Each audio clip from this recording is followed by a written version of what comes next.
ನಿನ್ನೆ ಯಾರಲ್ಲ ಬಂದವರಿದ್ದು ಕೂಡ ಈಗ ಅಧ್ಯಕ್ಷರೇ ಪ್ರಶ್ನೋತ್ತರ ಒಂದ್ಸರಿ ನೋಡಿ ಫ್ರಂಟ್ ಬೆಂಚ್ ಯಾರೆಲ್ಲ ಆನ್ಸರ್ ಕೊಡ್ಬೇಕು ಎಲ್ಲ ಮಂತ್ರಿಗಳಿದ್ದಾರೆ. ಆಗಲ್ಲ ಸರ್, ಫ್ರಂಟ್ ಬೆಂಚ್ ಅಲ್ಲಿ ಇರ್ಬೇಕಲ್ಲ. ಯಾರು ಈಗ ಕನ್ಸರ್ನ್ ಮಿನಿಸ್ಟರ್ ಮಾತ್ರ ಪ್ರಕಟ ಮಾಡಿ, ಯಾವ ಮಿನಿಸ್ಟರ್ ಇದಾರೆ ಅಂತ ಪ್ರಕಟ ಮಾಡಿ. ರಾತ್ರಿ 10 ಗಂಟೆ ತನಕ ಈಗ ವಿರೋಧ ನಾನು ಹೇಳದ್ ಕೇಳಿ. ವಿರೋಧ ಪಕ್ಷ ಇದಲ್ಲ ಅಧ್ಯಕ್ಷರೇ, ನೀವು ಶುರು ಮಾಡಿ. ರಾತ್ರಿ 10 ಗಂಟೆ ತನಕ ಸದನ ನಡೆಸಿದಾಗ್ಲೂ ನಾವು ಕೂತಿರ್ತೀವಿ, ಬೆಳಿಗ್ಗೆ 10 ಗಂಟೆ ಕರೆದಾಗ್ಲೂ ಬರ್ತೀವಿ. ಮಿನಿಸ್ಟರ್ಗಳಿಗೆ ಒಂದ್ ಏನಾದ್ರು ಗಂಭೀರತೆ ಇರ್ಬೇಕಲ್ಲ.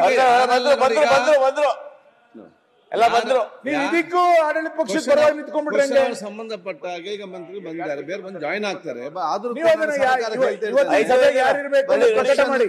ಕ್ವಶನ್ಗೆ ಸಂಬಂಧಪಟ್ಟ ಹಾಗೆ ಮಾತ್ರ ಅಲ್ಲ, ನಾವು ಬರ್ತೀವಿ. ಯಾರಿದ್ದಾರೆ? ಎಲ್ಲ ಕೂಡ ಬರ್ಬೇಕು. ವಿರೋಧ ಪಕ್ಷದ ನಾಯಕರಲ್ಲೇ ಇದಾರಲ್ಲ. ಏನಾಗಿದೆ ಅಲ್ಲಿ ಆ ಸಿಂದಗಿ ನಿನ್ನೆಯಿಂದನೇ ಕಳೆ ಬಂದಿದ್ದು ಸದನಕ್ಕೆ. ಹೇಗಣ್ಣ ಈಗ ನಿನ್ನೆ ನಮ್ಮ ಅರ್ಜುನ ನ್ಯೂಸ್ ಫಸ್ಟ್ ನಿರ್ಭೀತಿಯಿಂದ ನಿಮ್ಮ ಪರವಾಗಿ.